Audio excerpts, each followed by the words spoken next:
Hello दोस्तों, तो कैसे हैं आप सब। दोस्तों, ताजमहल और इसके पीछे मोहब्बत की कहानी के बारे में तो हम सभी जानते हैं कि किस तरह शाहजहां ने मुमताज़ बेगम के लिए ये बना दिया।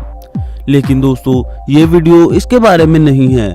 हम इस वीडियो में इसके बारे में सिर्फ और सिर्फ आपको एक छोटी सी इन्फॉर्मेशन देंगे, यानी इसकी हिस्ट्री के बारे में चंद बातें बताएंगे। इसके अलावा हम एक दूसरे ताजमहल के बारे में आपसे बात करेंगे। तो चलिए आज की वीडियो का आगाज करते हैं। मैं हूं आपका होस्ट मियां उमर और आप देख रहे हैं तोफिक्स टीवी।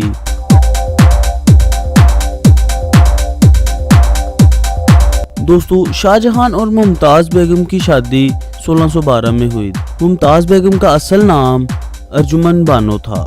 इनके यहाँ 14 बच्चे पैदा हुए, लेकिन 14वें बच्चे की पैदाइश के बाद ये बीमार होने लगी, जिसके बाद इसी हालत में बीमारी की वजह से ये इस दुनिया से भी रुखसत हो गई। शाहजहां को अपनी बीवी के साथ बहुत ही ज़्यादा लगाव और बहुत ही ज़्यादा मोहब्बत थी, जिसकी वजह से उसने ये फैसला किया कि वो अपनी बीवी की याद में एक बहुत ही बड़ा और बहुत ही शानदार सा एक मकबरा तमीर करवाएगा। दोस्तों, सुनने में तो ये बात बहुत ही हसीन लगती है और बहुत ही खूबसूरत बात लगती है कि ये एक अपनी बीवी के लिए मकबरा बनवाएगा। लेकिन दोस्तों, क्या हम लोग जानते हैं कि उस पर इतना पैसा ये बादशाह कैसे लगाएगा? यकीनन नहीं। दोस्तों, आपको बताते चलें कि इस पूरे ताजमहल पर अपनी जेब से शाहजहां का एक भी पैसा नहीं लगा।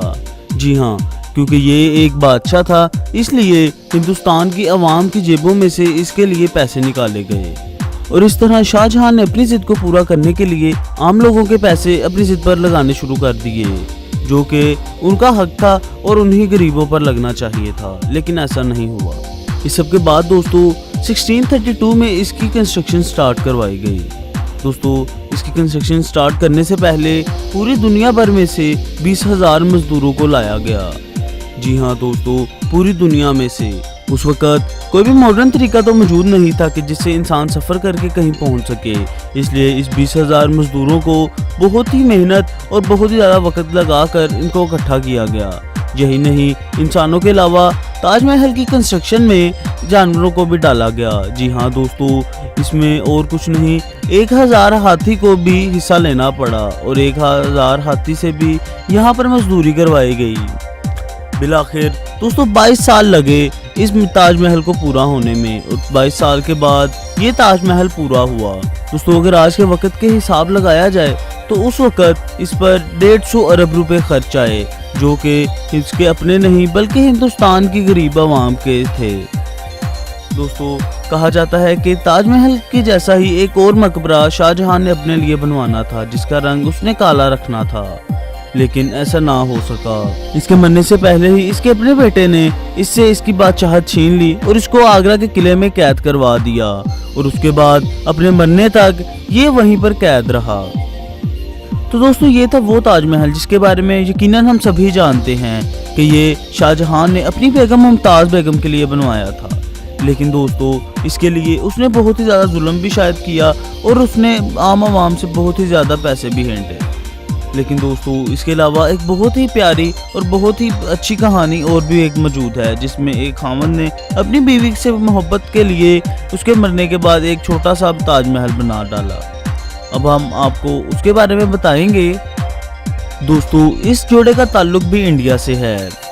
ये आदमी एक साधारण सा पोस्टमैन है, यानी कि एक डाकिया। ये बहुत ही ज़्यादा गरीब थे। इसका नाम फजलुल हसन और इसकी बीवी का नाम तजम्मुली था। दोस्तों, इनकी शादी 14 जून 1953 को हुई थी। ये एक अरेंज मैरिज थी, जो कि इनके वालिदैन की मर्जी के साथ हुई थी। जब तजम्मुली शादी करके इसके घर में आई तो इसको तब पता चला कि तजम्मुली रोटी नहीं बना सकती, तो इसने इस चीज़ को बुरा ना समझा और इसको खुद ही रोटी बनाना भी सिखाया। इसके बाद से ये भी पता चला कि ये पढ़ लिख नहीं सकती, तो ये अपनी बीवी के लिए उर्दू के नॉवेल्स वगैरह लाने लगा, ताकि इसकी बीवी उन पर कोशिश करे और पढ़ना लिखना शुरू कर दे। और इस तरह आहिस्ता आहिस्ता वक्त गुजरता गया और इनका रिश्ता बहुत ही ज़्यादा मजबूत होता गया। ये आहिस्ता आहिस्ता एक दूसरे को ही सब कुछ मानने भी लगे। लेकिन दोस्तों, यहाँ पर एक मसला भी आ गया। इनके यहाँ औलाद नहीं हो रही थी और मसला तजम्मुली में था, जिसकी वजह से तजम्मुली हर वक्त बहुत ही ज़्यादा परेशान भी रहने लगी। लेकिन इसके खामन ने इसका बहुत ही ज़्यादा ख्याल रखा और इसको भी अल्लाह की रज़ा मान लिया कि कोई बात नहीं, अगर हमारी औलाद नहीं। एक दिन इसकी बीवी तजम्मुली ने इससे कहा कि हमारे मरने के बाद हमारा नाम लेने वाला कोई ना रहेगा और हमें कोई भी याद नहीं रखेगा। तो उस वक्त फजलुल हसन ने इससे वादा किया, यहाँ के इसको मजाक में कहा कि मैं तुम्हारी याद में मरने के बाद एक मकबरा बना दूंगा ताकि सारी ज़िंदगी लोग हमें याद रखें। लेकिन शायद दोस्तों इसको नहीं पता था कि सच में ही इसकी बीवी इससे पहले इंतकाल कर जाएगी। लेकिन इसके मरने के बाद इसको अपना वादा याद था, यहाँ के वो मजाक याद था, जिसकी वजह से इसने अपने घर के सामने वाला अपना खेत 6 लाख में बेच दिया, अपनी बीवी के गहने भी 1.5 लाख में बेचे और इसके अलावा इसके पास घर में जितना भी सामान मौजूद था इसने सब कुछ बेच बाच दिया। इसने अपने घर के सामने एक ताजमहल बनवाना शुरू कर दिया। ये खुद भी उसकी मजदूरी में हिस्सा लेते और खुद भी वहाँ पर मजदूरों के साथ काम करते।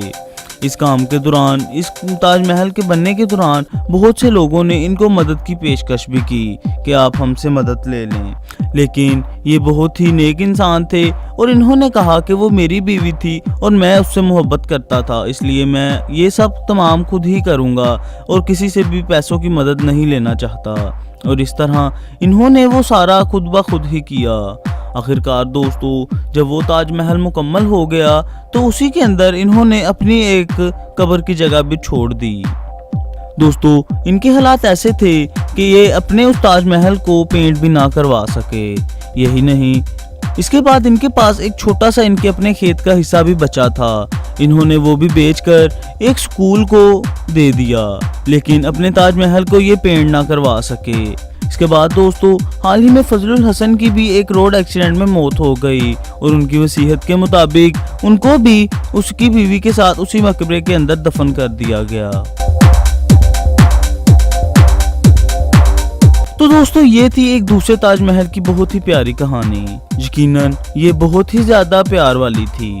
हम उम्मीद करते हैं आपको ये वीडियो पसंद आई होगी। अगर आपको वीडियो अच्छी लगी तो इसको लाइक करें, शेयर करें और हमारे चैनल टॉफक्स को सब्सक्राइब भी कर लें। साथ साथ बेल आइकन को भी दबा दें ताकि आपको हमारे आने वाली तमाम लेटेस्ट वीडियोस की अपडेट सबसे पहले मिल सके।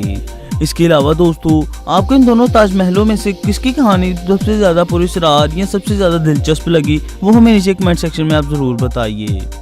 इसके अलावा दोस्तों अब आप सोशल मीडिया की दूसरी वेबसाइट फेसबुक, इंस्टाग्राम और ट्विटर पर भी हमें फॉलो कर सकते हैं। उनके लिंक नीचे डिस्क्रिप्शन में मौजूद हैं। तो मिलते हैं अगली वीडियो में एक नए टॉपिक के साथ। तब तक अपना ख्याल रखिए। अल्लाह हाफिज।